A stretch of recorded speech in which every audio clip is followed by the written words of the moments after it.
حضرت ادریس علیہ السلام کے زمانے میں لوگ بہت بد عمل ہو گئے تھے اور فرشتوں نے بارگاہ الہی میں عرض کی کہ انسان بہت بدکار ہے، یہ تیری خلافت کے لائق نہیں ہے، اس لیے انسان کو منصب خلافت سے ہٹا دیا جائے۔ اللہ پاک کا ارشاد ہوا کہ انسان میں غصہ اور شہوت ہے جس کی وجہ سے وہ زیادہ گناہ کرتا ہے۔ اگر یہ چیزیں فرشتوں کو دے دی جائیں تو وہ بھی گناہگار ہو جائیں گے۔ فرشتوں نے کہا ہم تو کبھی بھی گناہ کے قریب نہیں جائیں گے، خواہ کتنا ہی غصہ اور شہوت ہو۔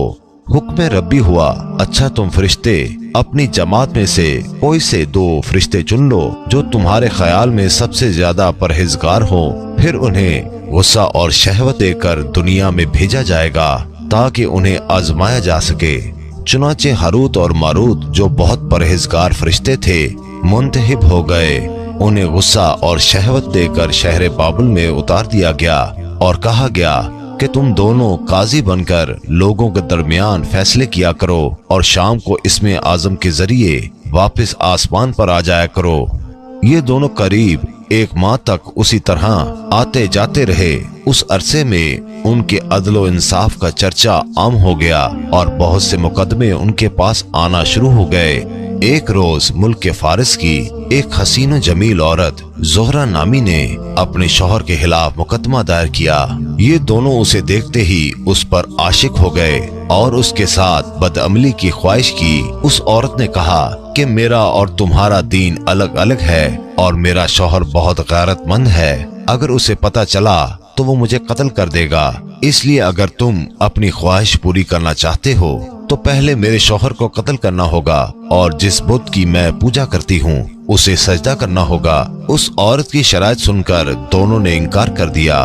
وہ عورت تو واپس چلی گئی لیکن ان دونوں کے دل میں عشق کی آگ بھڑکا گئی۔ کچھ روز تو ان فرشتوں نے برداشت کیا لیکن ایک روز مجبور ہو کر اس عورت کو ملاقات کے لیے پیغام بھجوایا۔ اس نے فوراً ان دونوں کو ملنے کے لیے بلوا لیا۔ جب یہ دونوں وہاں پہنچے تو وہ خوب بناؤ سنگھار کر کے بیٹھی تھی۔ اس نے کہا کہ مجھے پتا چلا ہے کہ تم دونوں اسم اعظم جانتے ہو، تو اپنی خواہش کے حصول کے لیے یا تو مجھے اسم اعظم بتا دو یا پھر اس بت کو سجدہ کرو یا میرے شوہر کو قتل کرو یا پھر شراب پی لو۔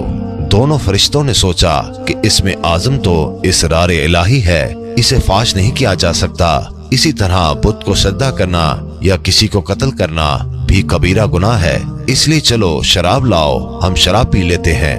جب وہ دونوں شراب پی کر مست ہو گئے تو اس عورت نے ان دونوں سے بت کو سجدہ بھی کروایا، اپنے شوہر کو قتل بھی کروایا اور اسم اعظم معلوم کر کے صورت بدل کر آسمان پر جا پہنچی اور حق تعالی نے اس کی روح کو زہرہ ستارے سے متصل کر دیا۔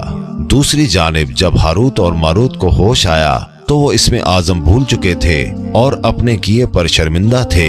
حق تعالی نے فرشتوں سے فرمایا کہ انسان میری تجلی سے دور رہتا ہے، لیکن یہ دونوں تو ہر شام حاضر بارگاہ ہوتے تھے، پھر بھی شہوت سے مغلوب ہو کر گناہ کر بیٹھے۔ تو اگر انسان سے گناہ سرزد ہوتا ہے تو اس میں تعجب کی کیا بات ہے؟ یہ سن کر تمام فرشتوں نے اپنی خطا کا اقرار کیا اور انسانوں پر لعن طعن کرنے کی بجائے ان کے لیے دعائے مغفرت کرنے لگے۔ اس کے بعد ہاروت اور ماروت حضرت ادریس علیہ السلام کی خدمت میں پیش ہوئے اور اللہ کے حضور معافی کی درخواست کی۔ آپ نے دونوں کے لیے دعائے مغفرت کی، جس کی کئی روز بعد اللہ تعالیٰ کی طرف سے جواب آیا کہ ان دونوں کو اختیار دیا گیا کہ چاہیں تو دنیاوی عذاب قبول کر لیں یا آخرت کا۔ انہوں نے سوچا کہ دنیا کا عذاب ایک نہ ایک دن ختم ہو جائے گا، لیکن آخرت کا عذاب نہ ختم ہونے والا ہے، اس لیے دونوں نے دنیاوی عذاب قبول کر لیا۔ چنانچہ اللہ تعالیٰ نے حکم دیا کہ ان دونوں کو لوہے کی زنجیروں میں جکڑ کر بابل کے کنویں میں الٹا لٹکا دیا جائے۔ اس کنویں میں آگ جل رہی ہے اور فرشتے باری باری ان پر کوڑے برساتے ہیں اور پیاس کی شدت سے ان کی زبانیں باہر کو لٹک رہی ہیں، اور یہ عذاب ان پر قیامت تک یوں ہی شدید رہے گا اور آخرکار ان کو نجات ملے گی۔